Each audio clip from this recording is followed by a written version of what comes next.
Hi, my name is Tianjian Li from Johns Hopkins University. Today I'm going to be presenting our work Why Does Zero-Shot Cross-Lingual Generation Fail? An explanation and a solution. This is joint work with my advisor Kenta Murray, and this work has been accepted to findings of ACL 2023. So we start by describing cross-lingual transfer in text classification. In the following example, we fine-tune a multilingual pre-trained language model, in this case XLMR, on a sentiment classification task. During training, the model only receives supervision in English. However, the model is capable of performing the same sentiment classification task during inference in another language that it has only seen during the pre-trained stage. We call this type of transfer learning cross-lingual transfer, which enables the model to perform tasks in certain languages without supervision in that language. We call the language which the model has seen during fine-tuning the source language, and the language the model needs to perform inference on the target language. We can also extend cross-lingual transfer beyond classification tasks and to perform cross-lingual generation. In this example, the model is required to generate a response to the input it has been given in the same language. However, performing cross-lingual transfer on these generation tasks is generally hard. The model sometimes learns to map everything into the source language, resulting in a very common case where the model outputs semantically relevant sentences in the wrong language. This phenomenon has been studied previously, and people have proposed different ways to solve this, either by mixing in the multilingual pre-trained objective or freezing part of the parameters to let the model not forget what it has learned during the pre-trained process. However, these methods are either computationally expensive or sensitive to hyperparameters. Moreover, previous studies do not provide an explanation of why cross-lingual transfer succeeds in text classification, but often fails in language generation. So we try to identify the core difference between classification and language generation.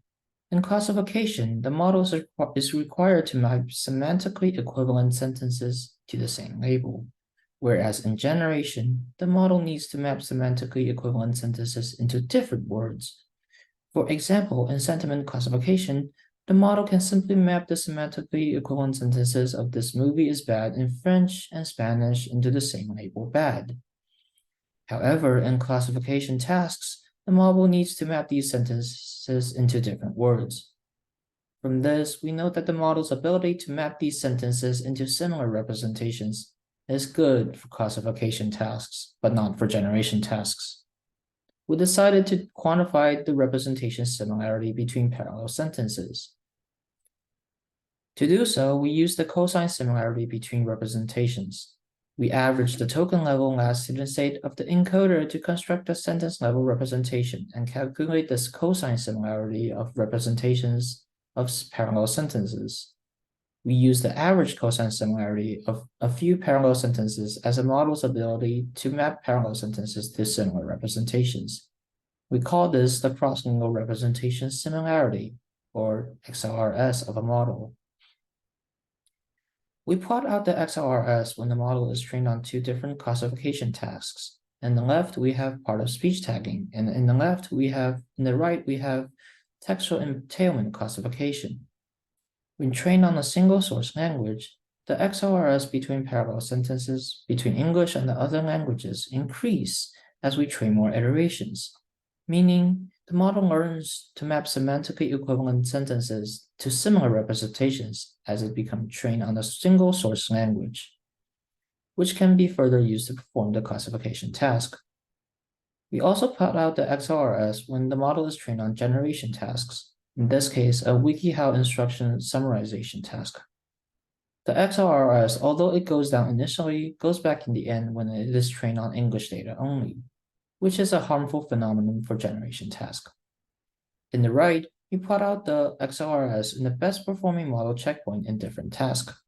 We can see that the best performing model of classification tasks, in this case, part of speech tagging, sentiment analysis, and extractive question answering generally has a higher XLRS. In the bottom, we show that the Pearson coefficient rho between the model's XLRS and the performance on different tasks. XLRS is positively correlated with performance in classification tasks, but negatively correlated with generation tasks. Therefore, solving the problem of zero-shot cross-lingual generation means to regularize the XLRS from being too high. We found that adding another source language, in this case adding German to English during training, prevents the XLRS between English and French from being too high. So we decided to validate our hypothesis on the Wikilingual dataset, which contains summarization of WikiHow instructions. Here we are able to see that adding new source languages improved the zero-shot generation performance of 13 out of 15 zero-shot directions measured in the ROUGE-L score.